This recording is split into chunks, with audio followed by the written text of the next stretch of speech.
wax soo saarka beeraha ayaa qayb weyn ka qaata horumarka dalleeyahay. Soomaaliland waxa ku yaala beero fara badan kuwaas oo ka soo go'aan noocyo kala duwan oo dalagga beeraha ah. Waxaanu booqanay maanta suuqa khudaarta ee magaalada Hargeysa. Gudoomiyaha suuqa khudaarta ee Hargeysa ayaa nooga warbixiyay xaaladda khudaarta ee waqtigan. Haddii aan ka warbixiyo khudaarta waddanka taala iyo tadabadeenna kaga timaada runtii maanta waddanka waxaad moodaa inay khudaar fara badan oo aan hore u soo gu'i jirin imika ay soo godo oo ay ka mid tahay basasha oo ay ka mid tahay waxyaabaha fara badan ee qoyaanka ay ka mid tahay kaabashka oo kale waxaad moodaa inay waxyaabo maadaama bariga hore dhammaan khudaarta ay dibadeenna kaga iman jirtay maanta waxaad moodaa inay waddankeena waxyaabo fara badan ay ka soo go'ayaan. Geesta kalena waxa ugu hambaliyay wasaaradda beeraha horumarka ay ka samaysay wax soo saarka beeraha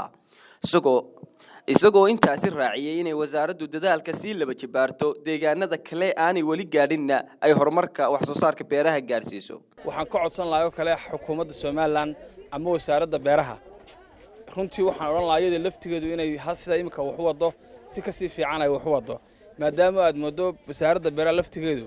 inay deegaano cayiman oo qulaata ay ku noqnoqoto laakiin sayada laftigeeda aan oran lahaa inay mujtamaca reer Soomaaliland iyo dalka reer Soomaaliland ee balaaran ay wada gaadho. Waxaad arkaysaa meelo fara badan oo ka cabanaya inaanay helin wacyigelin ku filan iyagoo isla wax beero rafaadayo hawshooda wata haddana waxay noo sheegeen dadkaasi maadaama aanu kulay dadka ugu faraha badan ee u dhuun daloolaanba qayb ka aanu nahay inay aanay arag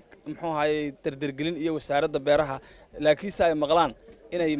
deegaamo kale oo fara badan ka shaqeynayaan. Waxaan leeyahay wasaaradda beeraha deegaanadu dhammaan way sugayaan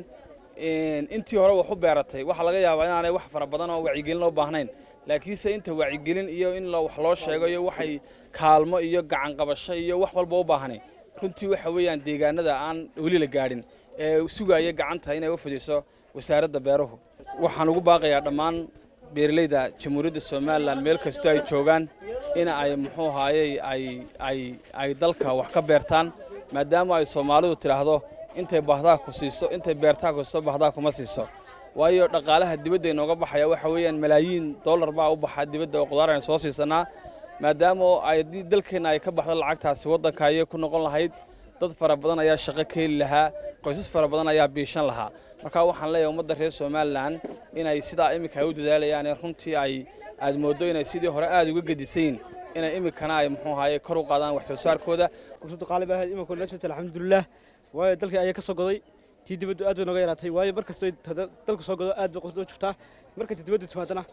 aad ayuu kacdaa alxamdulillah laakiin imika tii dalka soo goday alxamdulillah aad bay joogtahay. Waa Cabdiraxmaan Jumbo, Som News TV, Hargeysa.